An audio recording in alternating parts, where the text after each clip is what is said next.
Hey, what's up everybody? Thank you for clicking on the video. This is David Pendleton and today I'm covering the qualifying round. This is going to be rookie division of the Hot Springs tournament. This is going to cover the Sharuba Springs holes. Couple quick things to talk about that are important before I hop into the replays. One, this is a challenging tournament, okay? The drops are hard to get on a few holes, especially the par 5s and the par 3s. So if you're looking for detailed text guides for the most accurate dialed shots on rookie, make sure you look at the description below and there's a link to the Patreon.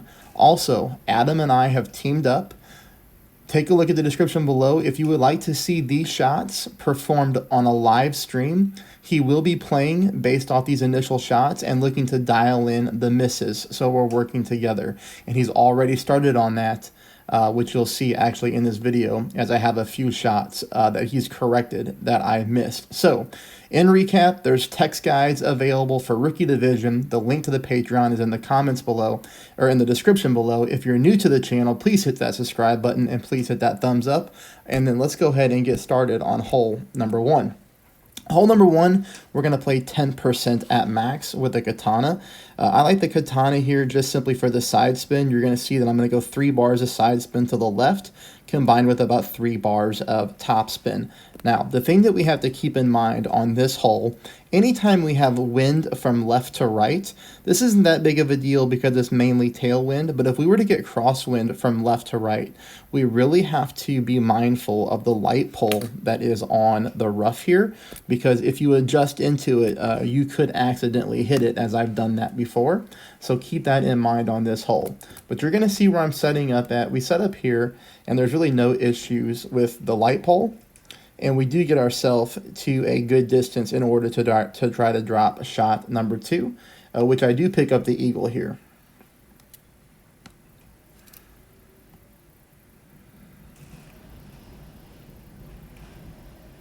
You see here the shot comes in really nicely. And now, shot number 2, we're going to play minus 10%. Now, I am playing this one at mid. There's a couple different ways you can approach this shot, okay? Most rookie players will have to play it with a backbone, and that's fine. It just requires a little bit of top spin, and you'll see here that we drop the eagle. If you have more advanced clubs, you can absolutely play with the grizzly, as that's the best club option for this hole. Here is the thing, though, with shot 2 on hole number 1 is you really need to check the distance of your club. So you need to see if you're at minimum, mid, or max, especially if you're using a different club outside of the backbone, as it may play a little bit differently, okay? But just apply a little bit of top spin. Here we're looking for the funnel. Your top spin is typically between 0.2 and 1 bar.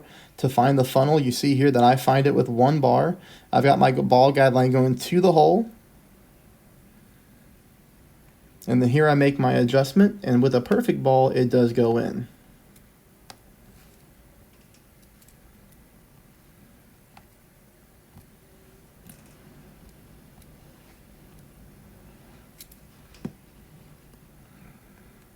And here we go. So that'll get you off to a great start if you're able to pick up the eagle there. That'll take us here to hole number 2. We're going to go ahead and play it 30% at mid. Well, this is what I'm playing it. I'm playing it 30% at mid. We're going to go 4 bars of backspin, and we're going to go half a bar of side spin to the right. That's how I want you to play this shot. You see that I did not do that here as far as the right side spin goes. Take a look at my offset position. We do like here that we get a nice view of the light green and the dark green squares. Now, I do hit a great shot here, and it goes in for a hole-in-one.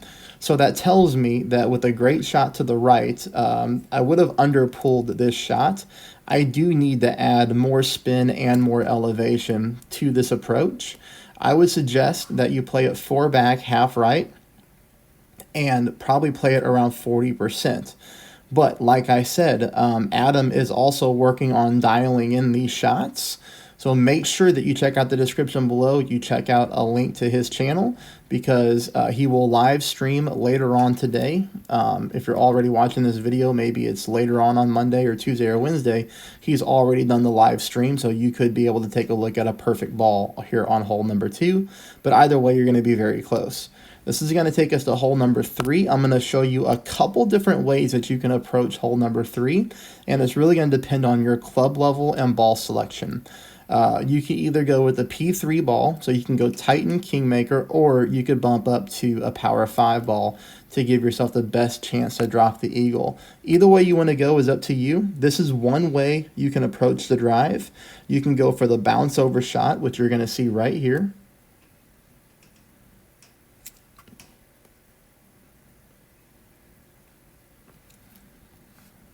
This is probably the safest approach when it comes to this drive. You see here, I take a normal shot. I don't even need to use overpower in headwind, and I'm not even using a Kingmaker. We're just using a Titan. Obviously, the Kingmaker is better for wind reduction, but you see here we do get nicely up the fairway on the drive. That's one way that you can approach it, okay? If you're going to approach it this way, you're going to take a big dog or your Cataclysm, whatever you're most comfortable with, and you're going to try to launch the ball up as far the right-hand side of the fairway as possible, and I'll show you what I mean by that. But here's a totally different way that you could approach the hole. You could go 10% max with a Berserker. This is going to allow you to play over the initial hop spot. So here you're going to be playing on the top part of the fairway. I make my adjustment, and then I do make sure that I push back into max.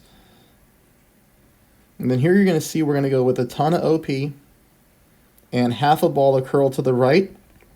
Now I even hit a minor great right here, but I get away with it.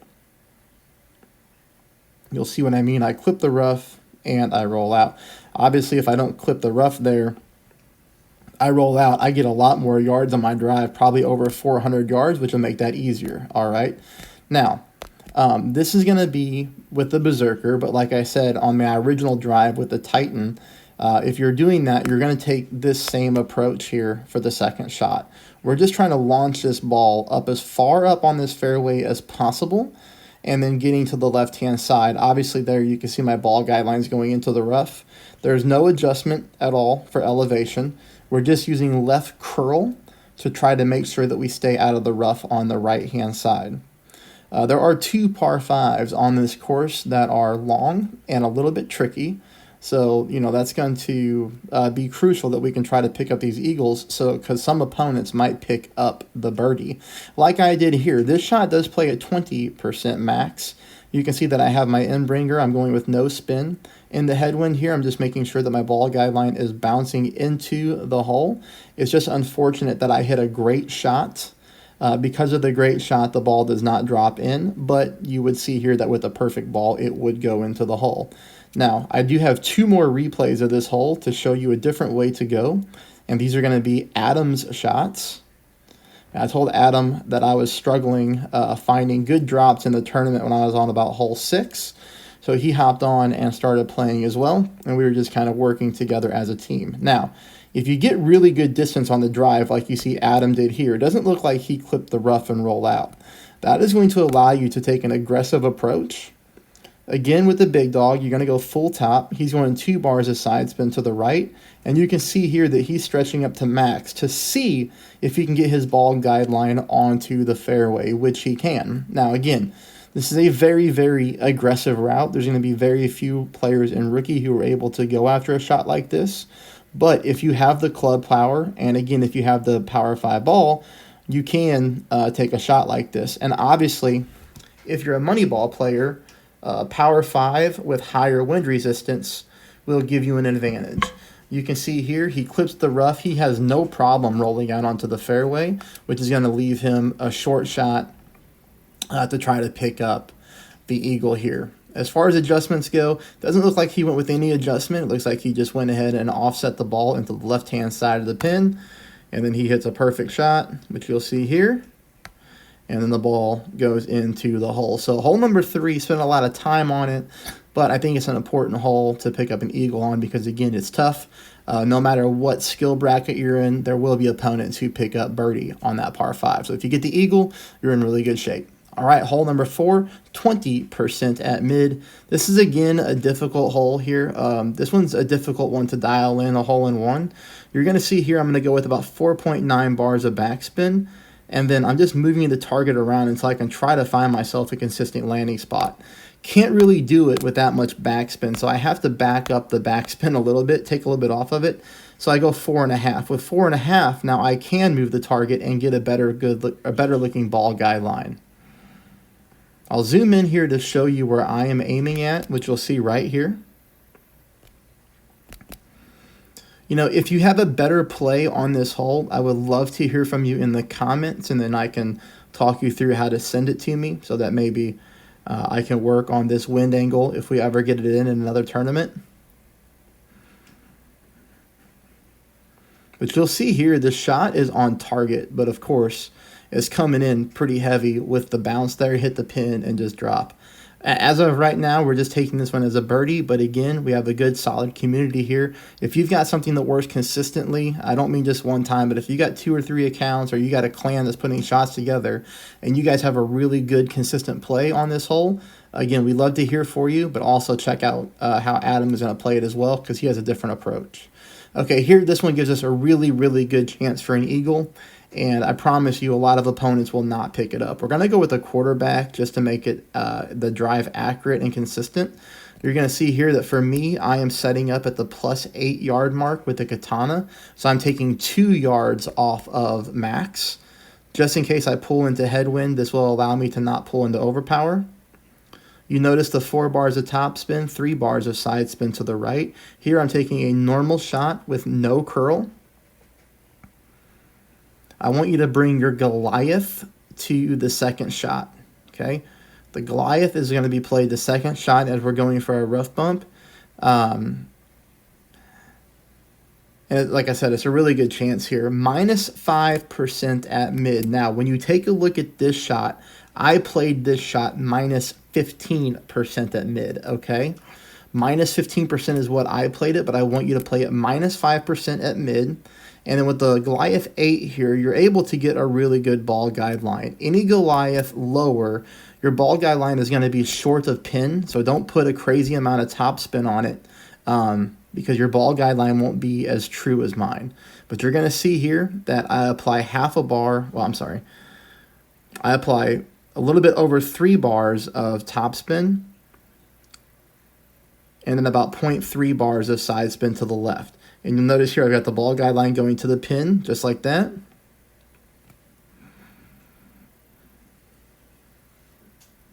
Again, this one is being played, this shot that I'm showing you is played -15% at mid, but if I would have played it -5% at mid, the ball would have gone into the hole because I would have pulled it about 0.1 or 0.2 more decimals, but you see here the speed is absolutely perfect. I mean, that's about as close as you can get to the shot not going in. That'll take us right on here to hole number 6. We're going to play at 10% at max. To me, this is the easiest way to do the drive as long as you hit perfect. You know, if you're an APOC player, you could, of course, play the curl shot to go from this little fairway over here that's on the right-hand side and then shoot it up to the second fairway that I'm aiming on. You can also do it the extra mile, but the only problem is you probably need to cap yourself at 4.5 bars of top spin and then, 2 to 3 bars of side spin to the left. But for me, in tailwind, I like to go with this shot here. Perfect ball. And we're going to have no problem with the Titan ball getting ourselves from this fairway, roll through the rough, and onto the second fairway here. Now, the rollout is going to be different depending on players, right? Because let's say that you have 4.5 mile per hour wind, you're going to get more distance on the drive than I did because I had the least amount of wind at 2.2. So I'll show you 2 different opportunities for the second shot. Here, if you get more power or more distance on your drive, you're going to be able to have a really nice albatross opportunity. You're seeing here that I'm looking for the rough bump, but I just can't find a good consistent ball guide line. You see how it goes a little wonky on me? Obviously, we don't want to experience, a fast roll into the top rough. So I'm able to play this one directly at the pin. You'll notice here 4 bars of backspin, 0.8 bars of side spin to the left, pulling this one 10% at maximum distance of the club. Unfortunately here, I pulled with an 11:59 pull angle as I was running out of time and in a hurry.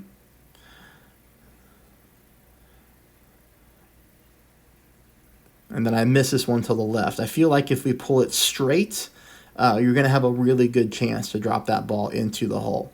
Now, if you get, less distance on your drive, if your rollout is not as good, you'll see here that you cannot play that same second shot that I played. You're going to have to go with the bounce over shot here, but that's okay. That's not a big deal. Set enough topspin onto the club. The biggest thing whenever you're looking for this shot is that you do hit the rough bump, okay? You'll see that my second bounce up there is in the rough. You do want to hit the rough and roll out. And again, I pull this one 10%. I pull it 10% at max, and the reason that I pull it at max here is just because of the tailwind. I just want to make sure that I pull enough to make sure I don't accidentally clip the rough and get stuck. So even though we're more like between minimum and mid distance of our club, we are being safe there and playing that shot at max. Very important to note. And then if you have to do that, this is what you're looking at. This is a pretty easy chip-in shot. You're getting direct tailwind.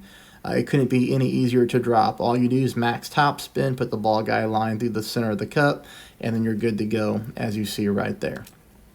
Now, that'll take us here to hole number 7. Hole number 7 in tailwind is really a must-eagle when it comes down to competing in the tournament, okay? Because this one you're able to drive down to the top part of the fairway here and get yourself close to the fringe or green area. You're going to notice I'm just going 10% at max. 6 top, 2 bars of side spin to the left. Take note of the overpower. Pretty important to note here. Don't go with much more overpower because if you do, you could send the ball too far and get stuck in the rough, and I'll show you what I mean. So here we hit the ball. It's in the air. Okay, so you see right here where my ball bounces on the fairway, I have plenty of room on the fairway, okay? But if you were to go full overpower, you could just end up missing the fairway and hitting the rough and then obviously getting stuck in it, and then that would be very difficult to pick up the eagle. But you see here, I get down to the fairway, no problem, and if you're an extra mile level 9 player, yes, you can apply full top spin on the shot and get further down the fairway, maybe even possibly onto the fringe or green. From here, because of the way the green slopes, I do go ahead and adjust elevation for this shot. I do put on full topspin, and then I apply 20% at mid distance of our club.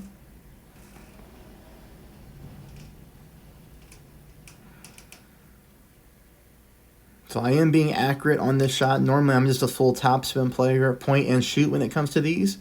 But on this hole, I've been burned in the past, so I do make sure that I actually adjust for the elevation. And you can see here that after the adjustment, we're dead center in for the eagle. Next hole is the easiest par 3 for me to pick up a hole-in-one on. I play at 30% at minimum distance. I'm playing here with about 6.2 bars of backspin. Sniper shot at absolute minimum distance, as you see right here. Ball guideline going through the back of the pin. Just to call out here, 2.2 mile per hour is the least amount of wind that you can get with a Navigator ball in rookie division. So, always very lucky whenever you can get that type of wind.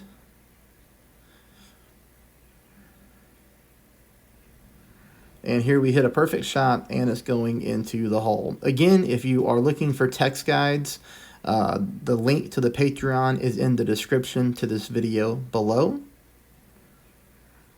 And now we move on to the final shot here, or the final hole, which is hole number 9.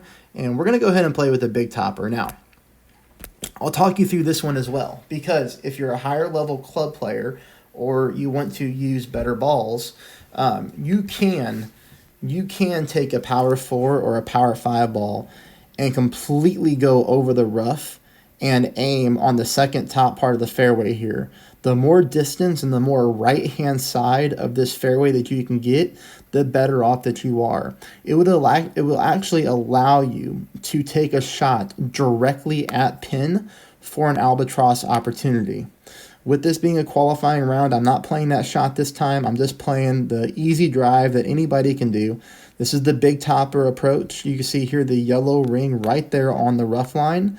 And then after the spins, we make our adjustment here, 10% at minimum distance of our club. Again, 10% at minimum.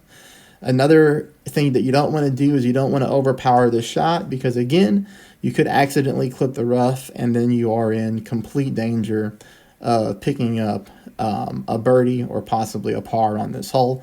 So just be very, very careful with not overpowering that shot. Shot number 2 will look like this more times than not, but like I said, if you take a power 5 ball or power 4, you would be able to go directly at the pin and try to pick yourself up an albatross. Here we go full tap, 2 bars of side spin to the right. Same thing with the adjustment here. Go ahead and play at 10%. I think I played at 10% at max. Same thing, don't do too much overpower and don't over curl the shot, because the worst thing you could do is over curl this shot and then get stuck on the rough on the right hand side. So you see here that that's in danger as well. But this is a nice shot. It takes us right up to the fringe line basically, and this will be just a max top spin approach. Put your ball guideline through the hole in the center, and then you're good to go.